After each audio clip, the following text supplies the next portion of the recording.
ئەنواع و ئەشکال بیان و ئێنێتۆ چۆن بڵێ کوردەواری فێڵ ئەدۆزێتەوە بۆ دواخستنی موچە هیچ شتێکی تر نییە. ئەمان خۆیان ناوناوە حکوومەت و داوای موچە لە عێراق شەکەن.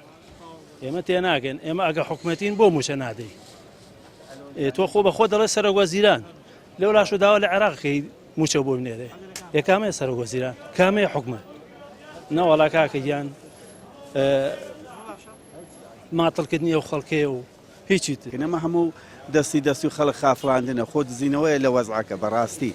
ئینا ئەگەر بیانێ موچەی خەڵک بن ئەتوانن بە ئاسانترین شێوە بیان، بەڵام حکوومەتیێرم نایەوێت موچەی خەڵک بە نیەتی نییە. ناوەڵا حکوومەتی حرم پێ بڵێ بڵێکە لە 120 ملیارەکە بینێرە باقی تر بۆ بنێرەوە.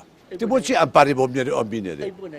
وەڵڵاهی تر نازانم جایەوە ئەو خۆیانە وەڵڵا بەرە وەڵڵا خەڵک زۆری لاکە خەڵک زۆر بێتاقەتە لەم مەسەلەیە. هەرە وەڵڵا ئەی خەڵک بێ پارەیە و بێ بەعاشە و بێ دەرامەتە و ئیش و کار نییە لە بازاڕەکەشە خۆ ئیش و کارەکەش کوڕخۆ نییە لە بازاڕە. تی پیا بڵێ چی؟ خەتای چییە؟ خەتای خۆمانە. خەتای خۆمانە تۆ کەسەی بۆ میوە بۆ لای من تێگەی کە پارەم نەیتە میوە لەکوێ بمێ؟ ئەمە دەستیە ناواژ نییە یەکجار. هێتە خەڵکی فەقیر هەر داماوە چاوەڕێی مەعاشەکەش نییە.